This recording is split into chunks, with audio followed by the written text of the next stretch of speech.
বিষয়টি আসছে মালয়েশিয়ার শ্রমবাজার। আপনি দেখেন মালয়েশিয়ার শ্রমবাজার সেই 10 সিন্ডিকেট, এরপরে 25 সিন্ডিকেট হলো, এরপরে ভেঙে আবার এটা 50, 75, 100 হলো। আওয়ামী লীগের আমলে এই কাজটা কিন্তু হয়েছে। তখনও যখন আমরা সিন্ডিকেটের বিরুদ্ধে কথা বলতাম, তখনও বলতো যে সরকারের বিরুদ্ধে কথা বলছে, তখন এটা সরকারের বিরুদ্ধে চলো, সরকারের বিরুদ্ধে কিছু করা যাবে না, কোনো কিছু করা যাবে না, এই দোহাই কিন্তু তখন দিয়েছে। এখনো কিছু কিছু লোক এই দোহাই দেয়। আসলে বাস্তবতা হচ্ছে কি, আপনি কি জানেন মাননীয় প্রধানমন্ত্রী এরকম সিন্ডিকেট চায়? যে সিন্ডিকেট আজকে পত্রিকা আসছে কি 17 কোটি টাকা দিচ্ছে দিতে হচ্ছে সিন্ডিকেটের মেম্বার হওয়ার জন্য। আপনি মনে করেন মাননীয় প্রধানমন্ত্রী এটা জানেন? তাহলে কি উনি এই অনুমতি দিয়েছেন? অবশ্যই না। মাননীয় প্রধানমন্ত্রীকে এই অনুমতি দিবেন যে বাংলাদেশ থেকে কর্মী যাওয়ার মধ্যে কর্মীকে 13 লক্ষ টাকা করে চাঁদা দিতে হবে, অথবা এবার নতুন করে শোনা যাচ্ছে যে 4,000, 4,500, 5,000 বিক্রি করে সেখানে সিন্ডিকেট ফি দিতে হবে। মাননীয় প্রধানমন্ত্রী এগুলো জানেন? অবশ্যই জানেন না। সুতরাং আমরা বলতে চাই, সিন্ডিকেটের বিরুদ্ধে কথা বলা মানে সরকারের পক্ষে কথা বলা। সরকারকে বোঝানো দরকার যে এই ঘটনাটা হচ্ছে, এই ঘটনাটারে সাবেক আওয়ামী লীগ সরকার কিন্তু বিতর্কিত হয়েছে না, এখন তাদের বিরুদ্ধে মামলা হচ্ছে না, হয়েছে না? তো মামলা যখন হয়েছে, আপনার 39টি লাইসেন্স বাতিল হলো, 49টা লাইসেন্স বাতিল হলো, কে বাতিল করছে? এই সরকার করছে। কেন করছে? নিশ্চয়ই সিন্ডিকেটের কোন অনিয়ম দুর্নীতির কথা বলে তো করছে। তাহলে আগে সিন্ডিকেটের যদি অনিয়ম দুর্নীতি হয়ে থাকে, এখন সিন্ডিকেট অনিয়ম দুর্নীতি হবে না? হবে। তাহলে সরকার এখানে নিশ্চয় জানে না? তাহলে যদি আবার সিন্ডিকেট হয়, এই 49টা বাতিল করার পরেও যদি সিন্ডিকেট করতে হয়, তাহলে আমি মনে করি তাদেরকে রিলিজ করে দেয়। তাদের লাইসেন্স বাতিল করার দরকার নেই, কোনো দরকার নেই। যারা 100 জন করছে তারা সবাই খালাস করে দেন। কেন তারা করবে? আপনি বিজনেস করতে গেছে। কিন্তু এখানে আপনি দেখেন সিন্ডিকেট কারা করে, কিভাবে সিন্ডিকেট হয়, এটা আমরা সবাই জানি। এই 100 জনের কেউ সিন্ডিকেট করে না, মাত্র 1-2 জন ছাড়া। এর মধ্যে দেখেন মালয়েশিয়ার পার্টি কে একজন আছে, বাংলাদেশের পার্টি একজন আছে। ওনারা দুজনের সিন্ডিকেটের মূল নায়ক, ওনার সিন্ডিকেটের মূল ব্যক্তি, মূল হোদা। ওনারা সিন্ডিকেট বানায়, সিন্ডিকেট তৈরি করে এবং কিছু লোককে সম্পৃক্ত করে নিজেদের পাঠার জন্য। সুতরাং তাদের বিরুদ্ধেই তো তারা কি কি অনিয়ম করে, কি কি দুর্নীতি করছে, এই সিস্টেমে কি দুর্নীতি আছে, সরকারকে এটা আরো ভালোভাবে উপলব্ধি করতে হবে। সরকারের যারা কর্তা ব্যক্তি আছেন, মাননীয় প্রধানমন্ত্রী যাদেরকে দায়িত্ব দিচ্ছেন, তারা আরো ভালোভাবে দেশ এবং জাতির স্বার্থে, এই সেক্টরের স্বার্থে এবং সরকারের সুনামের স্বার্থে এগুলো ভালোভাবে তাদেরকে বিচার বিশ্লেষণ করে তারপরে সিদ্ধান্ত নেওয়া উচিত। আমরা কিন্তু সরকারের বিপক্ষে নয়, আমরা সবাই বলছি। আমরা সরকারের পক্ষে থেকেই, আমরা সরকারের যৌক্তিক যে বিষয়টা, আমাদের যে অধিকার নিয়ে আমরা কথা বলতে চাই। আমরা মানুষকে কি করতে চাই? ব্যবসা করতে চাই। আচ্ছা, আমি মানুষের ব্যবসা করতে চাই, এই কথাটা বলা, আমি সরকারের কাছে দাবি দেওয়া, মন্ত্রী মহোদয়ের কাছে দাবি দেওয়া, লিখিত চিঠি দেওয়া, আমরা এটা কি সরকারের বিপক্ষে চাই না? এটা আমার অধিকার, আমি আমার অধিকার চাইবো না। সরকার লাইসেন্স দিয়েছে, সে লাইসেন্সকে বলা আছে যে তুমি এই রাস্তা করতে পারো, এই রাস্তা কর্মী পাঠাতে পারো না, এটি কি আছে?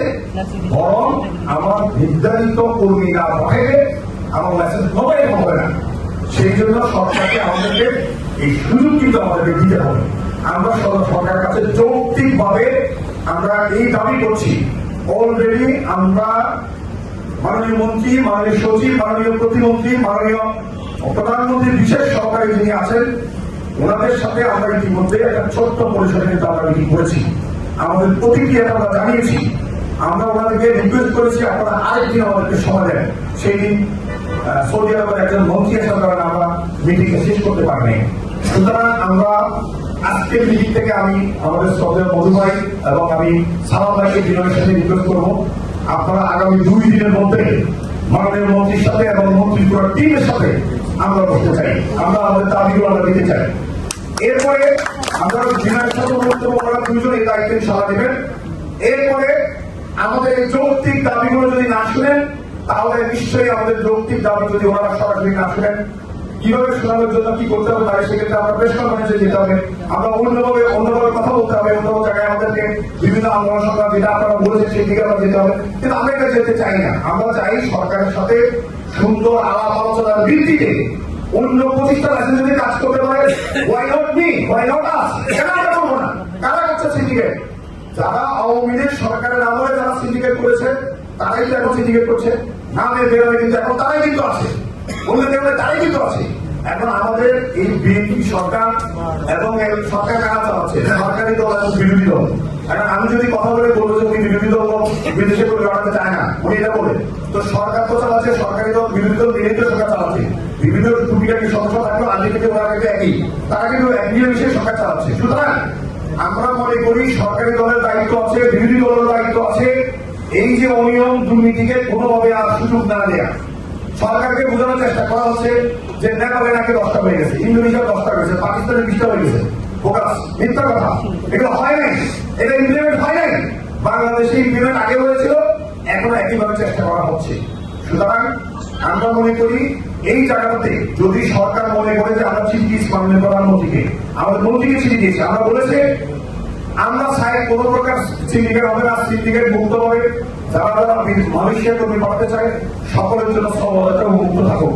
প্রয়োজনে আপনাদের সবচেয়ে কনসার্ন যে ইস্যুটা মাইগ্রেশন কস্টটা নিয়ন্ত্রণ করার জন্য আমাদের বিএনপি টাকা ব্যাংকের মাধ্যমে আমরা এমন ভাবে নিই যাতে চাইলে রিক্রুটিং এজেন্সি বেশি টাকা নিতে না পারে, সরকারের যৌক্তিক নির্ধারিত টাকাটা যেন দরকার ব্যাংকের মাধ্যমে দেওয়া হবে। আমরা এই প্রস্তাব কিন্তু দিয়েছি।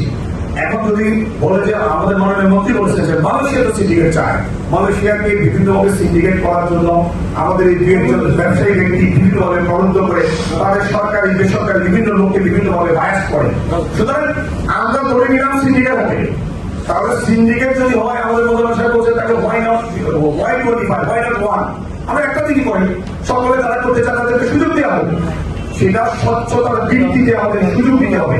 আপনি দেখেন কেয়ারটেকার আমাদের 10টা ক্রাইটেরিয়া করেছে, সেই 10টা ক্রাইটেরিয়া অযৌক্তিক অবস্থা ছিল, আমরা এটার বিরুদ্ধে আমরা কথা বলেছি, সংবাদ সম্মেলন করেছি, মানববন্ধন করেছি, তারপরে 10টা ক্রাইটেরিয়া 3টা এবং 4টা কিন্তু শিথিল করেছে, যেটা মাননীয় প্রতিমন্ত্রী পার্টির আগে বলেছে মিডিয়াতে।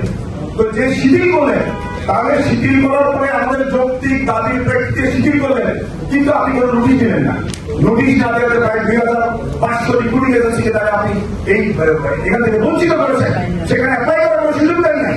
সুতরাং আমরা এখানে আবার বলা হচ্ছে কি, আপনি সিন্ডিকেটে যারা 100 সিন্ডিকেট ছিল তাদেরকে এখান থেকে বাদ দিবেন, বিভিন্ন গোয়েন্দা সংস্থা অনেক আপনার বিভিন্নভাবে পরীক্ষা নিরীক্ষা করে বিভিন্ন রকম অভিযোগ তৈরি করবেন, অভিযোগ আছে তাদেরকে বাদ দেওয়ার চিন্তা চলছে।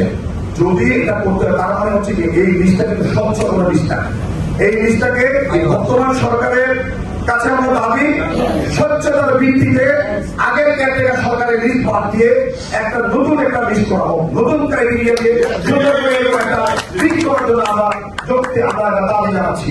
তাহলে সরকার কিন্তু এটা প্রস্তাবিত হয় না, আদারওয়াইজ সরকার কিন্তু প্রস্তাবিত হবে।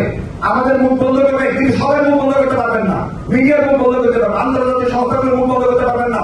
আওয়ামী লীগ সরকার আমাদের ILO, IOM থেকে শুরু করে ইউনাইটেড নেশন থেকে শুরু করে ইন্টারন্যাশনাল অনেক অর্গানাইজেশন কিন্তু এটা সমালোচনা করছে, এটার বিরুদ্ধে তাদের অবস্থান কিন্তু ক্লিয়ার করছে, বাংলাদেশ সকল মিডিয়া ক্লিয়ার করছে। তাই এখন কি মিডিয়াকে আপনি বন্ধ করতে পারবেন না? তাহলে আলটিমেটলি যারা বিএনপি করে এবং বলে সরকারের সমালোচনা করা যাবে না, সরকারের বিরুদ্ধে যাওয়া যাবে না, আমি মনে করি ওনার বিএনপির ব্যাপারে সন্দেহ আছে। বরং তাদেরকে যারা বিএনপি করে সরাসরি তাদেরকে দায়িত্ব নিতে হবে, সরকারকে বুঝাইতে হবে, মাননীয় প্রধানমন্ত্রীকে বুঝাইতে হবে যে এটা কোনো ভালো কাজ হচ্ছে না, সরকারের বিরুদ্ধে যাচ্ছে, সরকারের দেশের বিরুদ্ধে যাচ্ছে, জনগণের বিরুদ্ধে যাচ্ছে, কর্মীদের বিরুদ্ধে যাচ্ছে, এই সেক্টরের আমাদের যে 2500 রিক্রুটমেন্ট এজেন্সি তাদের বিরুদ্ধে যাচ্ছে, এই সেক্টরটাকে আবারও যে অস্থিরতা তৈরি করছে। তাহলে সরকারের যে মাননীয় প্রধানমন্ত্রীর যে বাসনা, যে ইচ্ছা যে আমরা 1 কোটি লোক 5 বছরে বানাবেন, আপনি 2 লক্ষ লোক বানাবেন, বাকি 98 লক্ষ লোক কোথায় বানাবেন? তাহলে সব রিক্রুটিং এজেন্সিকে একসাথে নিতে হবে না, সবাইকে নিয়ে সবাই সমান সুযোগ দিতে হবে। সুতরাং আমরা এটা দাবি করি আমাদের সরকারের কাছে যে সরকারের সুনামের স্বার্থে, এই মন্ত্রণালয়ের সুনামের স্বার্থে, এই সেক্টরের সুনামের স্বার্থে, কর্মীদের স্বার্থে, রিক্রুটমেন্ট এজেন্সির স্বার্থে এই সিন্ডিকেটকে বাদ দিয়ে বড় একটা স্বচ্ছতার ভিত্তিতে একটা ইয়ে করা যেতে পারে।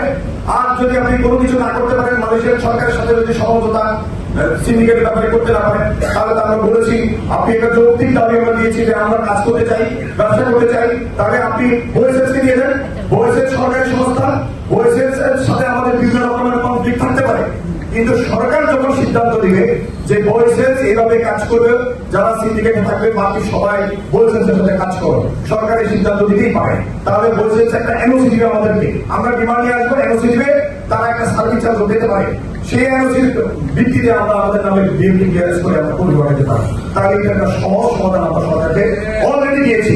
সুতরাং আমরা আশা করি এটা সরকার বিবেচনা করতে পারে, এবং আমি মনে করি এটা সরকারের বিবেচনা করা দরকার এই দেশের সাথে, মানুষের সাথে এবং সরকারের সুনামের সাথে। সুতরাং আসুন, এই যে আমাদের এই অবরোধ যে জিনিসটা আমরা মনে করি ব্যবসা করা আমাদের অধিকার। আমরা যদি এই অধিকার আমরা কার কাছে চাইবো? সরকারের কাছে চাইবো। আমরা যদি বলি যে ওই যে কিছু কিছু লোক আছে গ্রুপে দেখেন যে আমরা সরকারের বিরুদ্ধে কথা বলা যায়, সরকারের বিরুদ্ধে নয়, সরকারের পক্ষে। আপনি যখন এই কথা বলবেন সরকারের পক্ষে, কারণ এই 2000 লোক 2500 লোক যারা রিক্রুটমেন্ট এজেন্সি পারে, তারা বাংলাদেশের প্রত্যন্ত অঞ্চলে বিভিন্ন জায়গায় তারা নেতৃত্ব কিন্তু দিচ্ছে।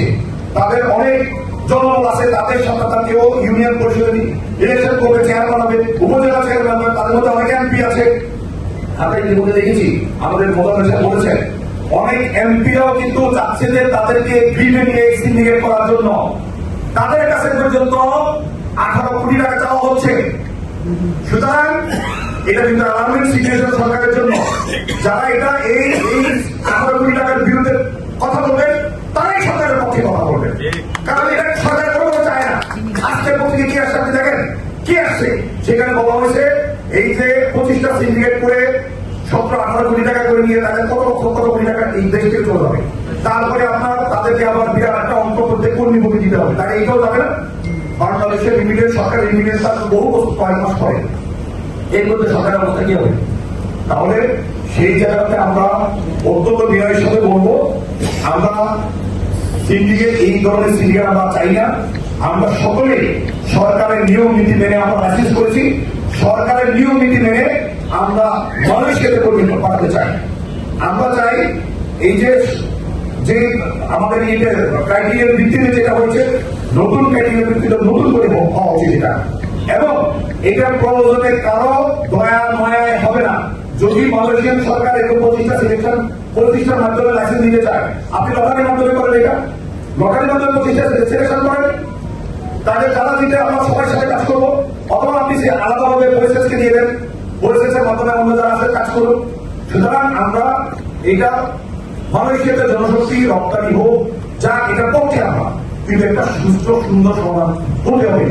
যেই অপরাধের কারণে 49টি লাইসেন্স বাতিল করা হয়েছে, যে অপরাধের কারণে আপনার লেফটেন্যান্ট জেনারেল মাসুদ এখন জেলে আছে, সহ আরো অনেকে জেলে আছে, সেই একই অপরাধ এই সরকার করা কি ঠিক হবে? তাহলে এটা যে আমরা বলছি তাহলে আমরা সরকারের পক্ষে কথা বলছি নাকি? তো এই ধরনের ঘটনাগুলো 10 বছর পরে 20 বছর পরে আবার অন্য একটা সরকার আসতে হতে পারে। সুতরাং আমরা সরকারকে অনুরোধ করবো এটা চিন্তা ভাবনা করে প্রয়োজনের সময় নিয়ে মালয়েশিয়ার শ্রমবাজার উন্মুক্ত করতে হবে। কোনো সন্দেহ নেই আমরা উন্মুক্ত করার পক্ষে, কিন্তু এই ধরনের আগের সরকার আমাদের যে কাজটা করেছে এই সরকার আমাদের সেই কাজটা কোনোভাবেই না করে। আমরা এখানে আমাদের সবাই এমপি মজুর ভাই আছেন, এখানে বিএনপির বড় নেতা আমার সালাম ভাই আছেন, আরো অনেকে আছেন। আমরা ওনাদেরকে রিকোয়েস্ট করবো আপনারা সরকারের সাথে আলোচনা করেন, আপনারা দেন দরবার করে তাদেরকে বুঝান সরকারের কোনটা সুবিধা কোনটা অসুবিধা এটা বুঝান। কিছু কিছু ব্যক্তি তাদের ব্যবসার নেশায় তারা মধ্য হয়ে গেছে, তারা যে কোনো মূল্যে সরকারকে বেকারায় ফেলানোর জন্য তারা সিন্ডিকেট করতে চায়। সুতরাং আমরা মনে করি আমরা সকলে সরকারকে সহযোগিতা করতে চাই। সেই দৃষ্টিকোণ থেকে আমরা মনে করি এই ব্যবসা করার অধিকার সকলের আছে এবং আমাদের সেই অধিকার দিতে হবে।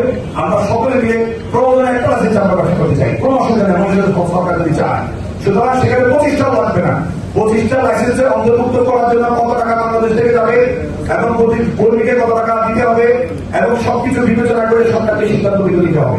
সুতরাং আমরা আশা করি সরকার এই বিষয়টা বিবেচনা করবেন এবং আমরা যারা রিক্রুটিং এজেন্সি আমরা যারা আছি সকলে আমরা ঐক্যবদ্ধ ভাবে আমরা সরকারকে সহযোগিতা করতে চাই, একসাথে মিলেমিশে আমরা কাজ করতে চাই এবং আগামী দিনে যেন মানুষের সমাজে সকলে কর্মী পাঠানোর কম খরচে না কর্মী পাঠাতে পারি, এই প্রত্যাশা থেকে আমি আমার বক্তব্য এখানে শেষ করছি।